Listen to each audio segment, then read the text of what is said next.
Hello, friends. How are you? It's been a while. It's been kind of pandemonium. It's been nuts. I will tell you, I'm totally swamped here.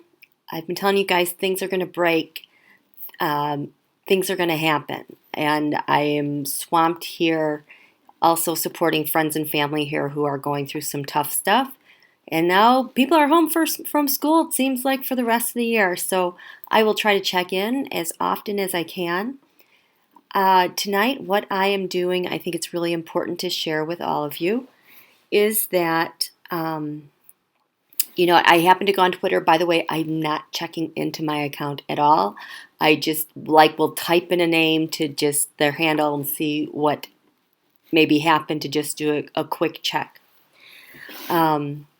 And so this one I wanted to share with you. This is just a listen along. There's no cards. Just listen. I think it was worth me doing all these screenshots of this speech so that you could hear some real leadership and what's ahead of us. Okay, so I had typed in the handle at Eric Garland, EricGarland.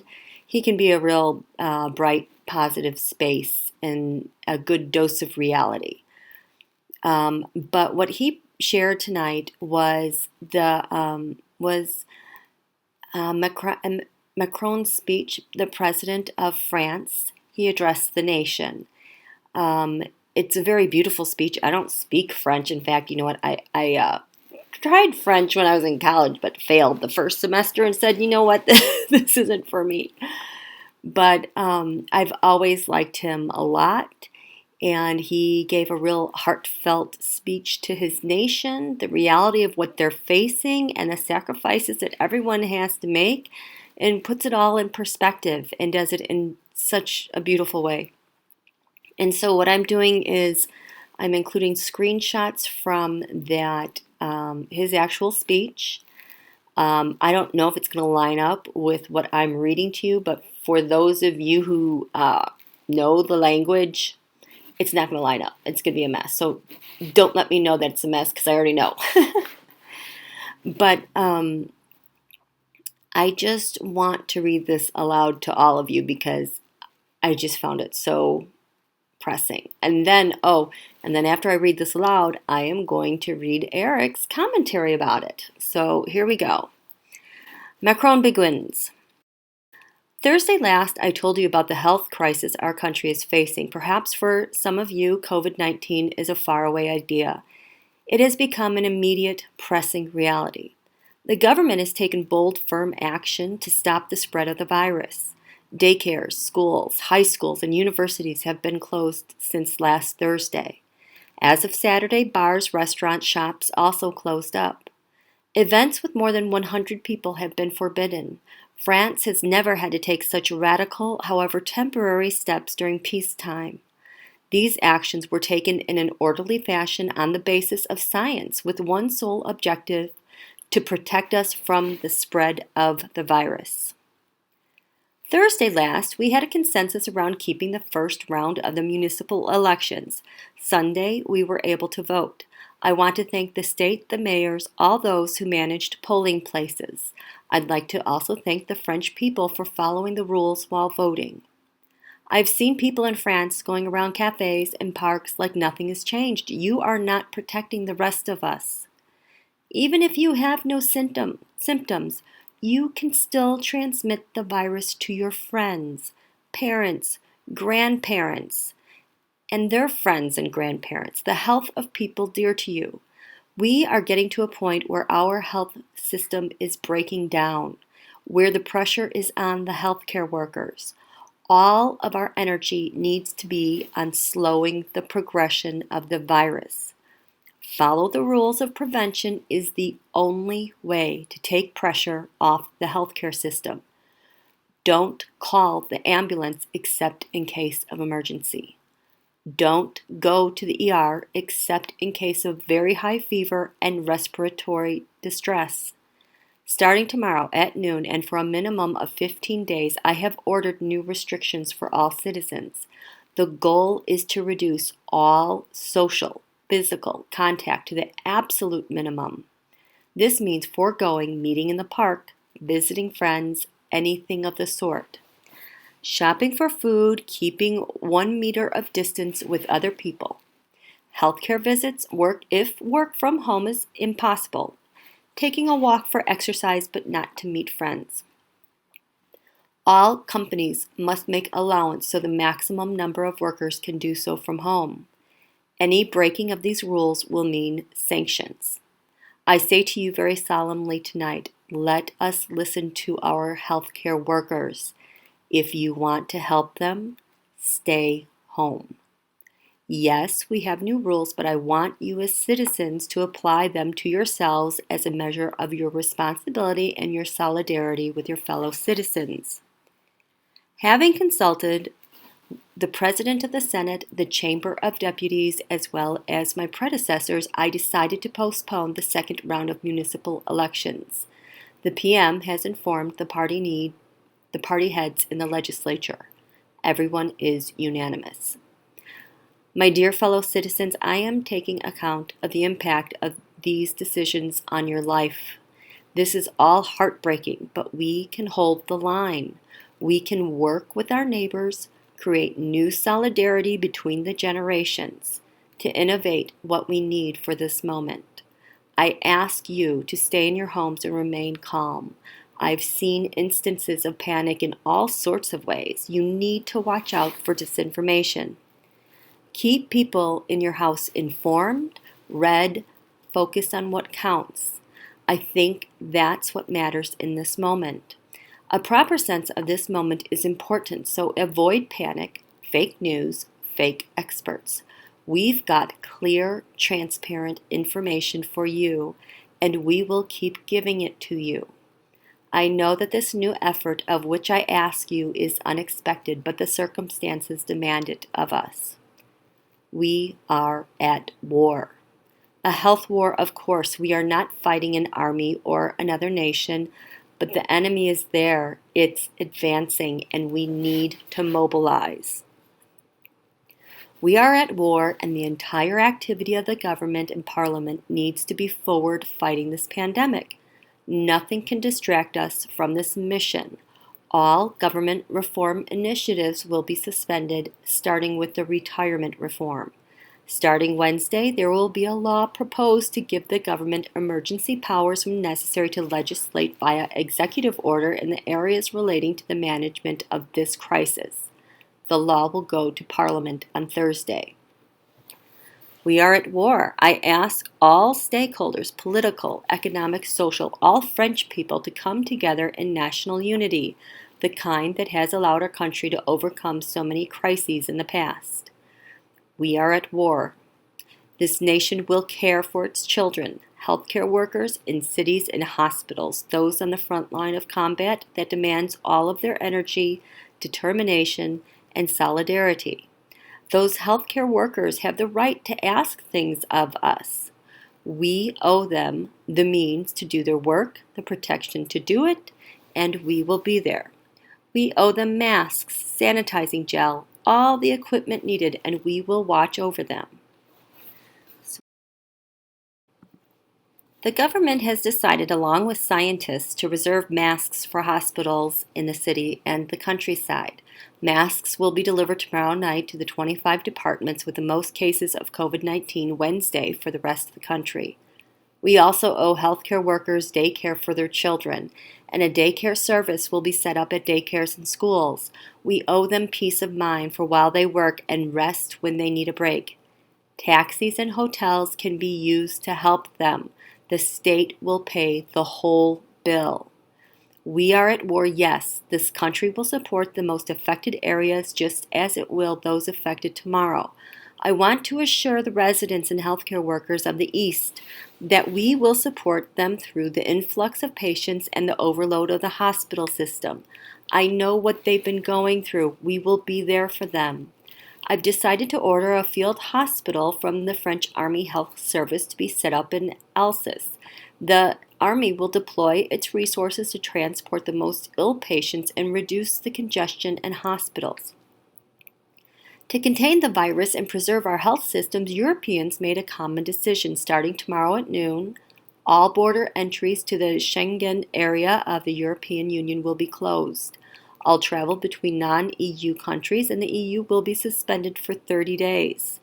French citizens currently abroad who want to return can, of course, come back home. We made this decision because I am asking significant sacrifices of us all, and we must protect ourselves for the duration. I want to let all French citizens living abroad know that even there, they should make contact with consulates and embassies and that we are arranging their repatriation. You see it coming. This unprecedented health crisis will have major consequences, human, social, and economic. This is the challenge before us. I am asking sacrifices of you to slow down this pandemic. We must never doubt helping the most fragile, sustaining our companies, supporting salaried and independent workers. For those most in need, destitute and isolated, we will work with nonprofits and local governments so they can be fed, protected, that the services we owe them are delivered. As far as our economy, no French company, no matter its size, will risk going out of business. No French citizen will be left without support. For companies, we are taking extraordinary measures to help with taxes, social security, bankruptcy, and 300 billion euros in government, guaranteed loans available from banks. For the smallest companies, they will bear no financial burdens, neither taxes nor social security. Gas bills, electrical bills, and rent bills are hereby suspended. So no French citizen will be left without resources, as I announced last week. Partial unemployment benefits will be massively expanded. For small business owners, shopkeepers, tradesmen, a solidarity fund will be created, financed by the state, and to which regional governments will also contribute. Starting tomorrow, the government will give more details about these initiatives. They will be adapted to the needs, economic realities, and requirements of each economic sector. We will meet this challenge so our economy is preserved during this arduous moment in history, so working citizens will have their security and purchasing power. Dear fellow citizens, France is living through a very difficult moment. Nobody can tell how long it will last. As days go by and as problems may give way to other problems, we must, together with the insights given to us by scientific researchers, adapt to this reality. We have to keep working through this moment to work towards a cure, and I know the devotion of teams in our country with the first hopes already in sight, and we will keep working toward a vaccine. I will keep talking to you regularly, and I will tell you, as I have, as the government has, the truth about how the situation is unfolding. I am sure of one thing: the more we work together and swiftly, the quicker we will overcome this challenge. The more we act as citizens, the more we will prove the strength of our souls. The more we will show the selflessness demonstrated by our healthcare workers, firefighter, government workers, the quicker we will emerge from this. We will get there by coming together in solidarity. I am asking you to be responsible all together, to not give way to panic, to accept these burdens, to bear them, to make them on yourselves as we all take them on. There will be no lawlessness, panic, or disorder. We will triumph, but this moment will have taught us much. Many of our certainties and assumptions will be blown away. Many things we thought impossible will be upon us. Let us take action with strength, but let us retain this: the day after our victory, we will not be going back to normal. We will take on a higher moral power. We will have learned things, and I, like you, will understand all the consequences. Let us raise ourselves up individually and collective to the height demanded by this moment. I know, my dear fellow citizens, that I can count on you. Long live the Republic. Long live France. That was simply terrific. And the reason why I wanted to read all that to you is so that you could hear what a leader of a democracy sounds like. It's been a long time since we've heard this type of leadership, and this is the energy, the vibe, the note we need to hold collectively as It's 2020, and we are going to be electing a new president. We know what we're worth, we know what we deserve, and we know how it's supposed to be run. So that is why I read that to you. Now, I'm going to read to you some of Eric Garland's own thoughts because he had some very insightful things. He says, Emmanuel Macron is the leader of the democratic Free West now. His understanding is as lofty as the moment requires, his actions as bold as the challenge demands, and his ability to communicate the gravity of the situation to his fellow citizens is without peer. Our true leaders like Nancy Pelosi and Adam Schiff still are stymied by villains. We must look to Macron and the French Republic for inspiration on how to take action. Macron is not sugarcoating this. We are headed into a crucible, and we will only get out together as one. Macron minces no words. We are at war. We have been in other ways for some time now, but no matter the provenance of this vicious infection, we are engaged in war against a hostile biological agent. We must pull together as we have in every war. As in every war, Macron elucidates that we must all make sacrifices, protect our fellow citizens, give everything we have, and people will die. We must be up to the measure of this moment. Macron also expresses both a hopeful future and a nearly inevitable reality that there is no going back to normal, but to fight forward through this trial and its burdens toward a new era. As he says, we will have learned much. Simple but heavy words. One of the most impressive attributes of Macron's speeches is that he asks us, citizens of free democracies, to earn these republics, not following the rules because of government decree, but because this battle is all of our personal responsibility. Macron does not ask us to pretend that not seeing friends or inevitably hearing of many deaths will not rip us up inside. He asks us to know that in advance and to plan on how to innovate the solidarity of true citizenship in the days ahead. America and many other nations are beset with crude caricatures of leaders, putrid mannequins put in the place where the strongest and wisest should have the power to guide us. France is reminding us what to demand. For this moment will demand nothing less. Long live our republics, long live France, and may we all come together in solidarity. Like President Macron, I believe that we can and we will. Indeed. So, you guys, we're in this together. We know what lies ahead of us. We know this is going to be difficult. We know that we are going to lose loved ones. We are in our Pluto return as a nation, meaning life, death, transformation, destruction. This is happening on a global scale. It is happening absolutely in accordance with the astrological transits. That is the next thing I'm hoping to get to. It's bumpy. It's difficult for quite a while, you guys. So we were all meant to be here. You have what it takes. Those around you have what it takes. We can inspire one another, and we don't have to do everything at once. The one very decent silver lining in all of this that makes me feel really, really good, there will be 0 mass shootings. Wrap your head around that. It's a gift we've been asking for a long time.